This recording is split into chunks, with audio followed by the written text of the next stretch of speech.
Mary Bell, a criança mais monstruosa do mundo. Mary Flora Bell, nascida em 26 de maio de 1957, em Newcastle, Inglaterra. Betty, a mãe de Mary, era uma prostituta, sendo uma pessoa muito ausente na casa da família, pois ela constantemente viajava para Glasgow para trabalhar. Mary, apelidada de May, foi sua primeira filha, nascida quando Betty tinha 16 anos de idade. Não se sabe quem é o pai biológico de Mary, mas na maior parte de sua vida ela acreditou ser Billy Bell, um criminoso que mais tarde foi preso por assalto à mão armada e que casou com Betty algum tempo depois que Mary nasceu.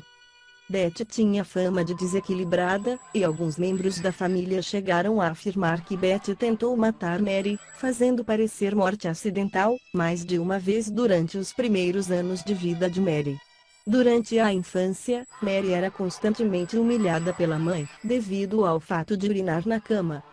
Betty esfregava o rosto da filha na urina e pendurava o colchão molhado do lado de fora, para todos verem. Mary também havia sido levada para uma agência de adoção, em 1960, porém não conseguiu que a filha fosse adotada.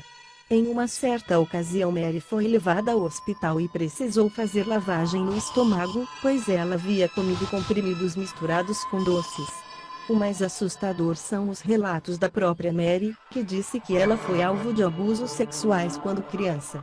Segundo os relatos de Mary, sua mãe a obrigava a fazer sexo anal e oral com homens, quando ela tinha menos de 5 anos. Com o passar dos anos Mary desenvolveu um hobby um tanto comum a outras pessoas que acabariam cometendo crimes bárbaros depois de adultos, torturar animais. Mary havia desenvolvido um gosto muito especial por matar e torturar cães e gatos.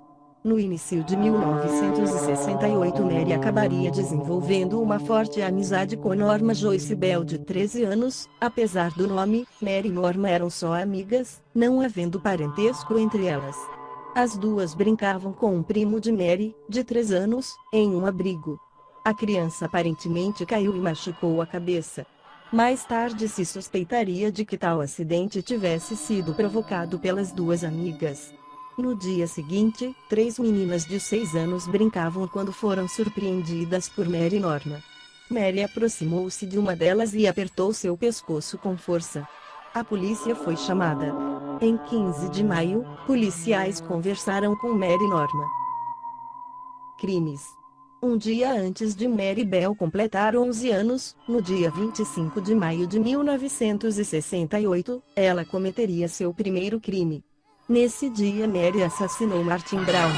Mais tarde nesse mesmo dia, 2 meninos procuravam pedaços de madeira em uma casa em ruínas, quando se depararam com um cadáver de um menino louro. O menino era Martin George Brown, 4. Ele estava deitado próximo a uma janela, com sangue e saliva escorrendo pelo rosto. Os garotos alertaram operários de uma construção perto dali a respeito do macabro achado. Um dos operários tentou reanimar a criança, mas o menino já estava morto. Nesse momento Mary e Norma apareceram no local. Na verdade Mary estava levando a amiga para que ela visse seu trabalho. Os operários que estavam no local expulsaram as duas meninas, pensando que elas eram apenas curiosas. Eles não desconfiaram que uma das meninas era a autora do crime. As duas então decidiram comunicar sobre o fato à tia de Martin. Elas disseram à mulher que uma criança havia sofrido um acidente fatal, e que acreditavam que Martin havia morrido. A polícia chegou ao local. Martin tinha sofrido várias lesões na cabeça e não havia sinais de violência. A polícia acreditou que a causa da morte foi acidente e o caso permaneceu em aberto. A população exigiu das autoridades que se tomassem medidas para o caso do perigo, que eram os prédios abandonados. No dia 26 de maio, aniversário de Mary, um dia após assassinar Martin, ela resolveu comemorar seu aniversário apertando o pescoço da irmã de Norma, mas foi impedida pelo pai desta. Até então esses eventos eram tidos apenas como brincadeiras um tanto brutas entre as crianças, afinal de contas quem poderia imaginar que uma menina tão jovem pudesse cometer algum atentado violento contra a vida de outra pessoa? No dia 27, segunda-feira, pela manhã, professores de uma creche no final de Teus Road a encontraram a mesma vandalizada. O material letivo estava jogados, produtos de limpeza foram espalhados pelo chão e haviam bilhetes com mensagens grosseiras e confissões de assassinatos. As pessoas responsáveis pela depredação do local eram Mary e Norma. No dia 30 de maio, Mary foi até a casa dos Browns. June Brown, mãe de Martin, atendeu. Mary disse querer ver Martin. June respondeu que Martin estava morto, ao que Mary respondeu, eu sei que ele está morto. Queria vê-lo no caixão. June fechou a porta rapidamente. O comportamento de Mary Bell perante a morte de Martin era estranho, mas ninguém ligou isso à morte misteriosa de Martin. No dia 31 de julho, Patty procurava seu irmão, Brian, de 3 anos de idade, quando Mary perguntou, você está procurando Brian? Ofereceu-se para ajudar nas buscas. Mary, Patty e Norma seguiram para um terreno baldio, cheio de blocos de concreto, pois Bell disse que o menino poderia estar brincando ali. O corpo de Brian foi encontrado às 23h10. Mary Bell conduziu Patty até ali para ver qual seria sua reação. O cadáver do menino estava coberto de grama. Ele havia sido estrangulado, havia cortes em suas pernas e uma perfuração no abdômen. Uma tesoura foi encontrada próximo ao local do crime. O início das investigações. Mesmo antes do enterro de Brian, a polícia começou a interrogar os moradores de Scottswood, principalmente as crianças, pois eles acreditavam que uma das crianças poderia ter visto alguma pessoa com Brian. Até então a polícia não desconfiava que os crimes pudessem ter sido cometidos por outros menores de idade. O primeiro ponto positivo da investigação da polícia foi o depoimento de Norma Bell. Ela disse ter estado presente quando Brian foi morto, e disse que o menino matou o garoto. Mary também disse que no dia do crime, ela viu o menino agredindo Brian aparentemente sem motivo. Ela também alegou que viu o menino brincando com uma tesoura quebrada. Tinha ficado claro que as duas meninas haviam visto Brian sendo assassinado. Antes do enterro de Brian, policiais interrogaram novamente Norma. Dessa vez ela entregou Mary, dizendo que ela havia matado Brian e que levou ela e Patty para o local do crime. Mary e Norma foram presas no dia 7 de agosto, durante a noite. Mary era uma menina inteligente, divertia-se esquivando das perguntas dos policiais. Durante o seu julgamento, Mary chegou a declarar, eu gosto de ferir os seres vivos, animais e pessoas que são mais fracos do que eu, que não podem se defender. Essas declarações acabaram influenciando para que a mesma fosse condenada à prisão por tempo indeterminado, mediante avaliações psiquiátricas. Ela não demonstrou remorso, ansiedade ou lágrimas. Ela não sentiu emoção nenhuma em saber que seria presa. Nem ao menos deu um motivo para ter matado. É um caso clássico de sociopatia, disse o psiquiatra Robert Orton em seu laudo psiquiátrico. Sociopatia e psicopatia são termos equivalentes na psiquiatria. Alguns especialistas defendem que ambos são transtornos diferentes, já outros dizem tratar da mesma coisa. Julgamento. Mary e Norma foram a julgamento pelas mortes de Brian e Martin George Brown no dia 5 de agosto de 1968. O julgamento durou dias.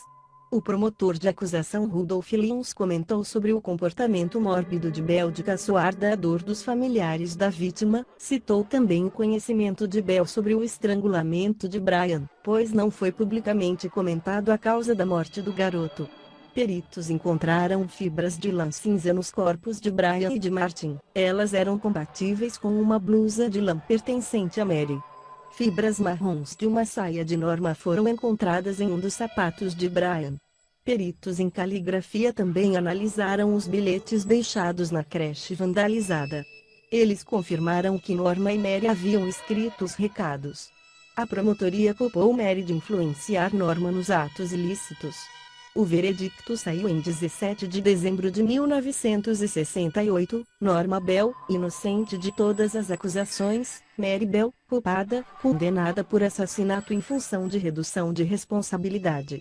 Mary Flora Bell foi enviada para a Red Bank Special Unit, uma clínica altamente segura, e de certa forma, confortável. Ela ficou sob os cuidados de James Dishon, que de certa forma, lhe serviu como um pai. Ela também recebia visitas da mãe, Betty. Mary foi transferida, em 1973, para a prisão de Moor Court Penny. Essa mudança provocou certos efeitos negativos. Em 1977, Mary Bell fugiu, mas foi recapturada alguns dias depois.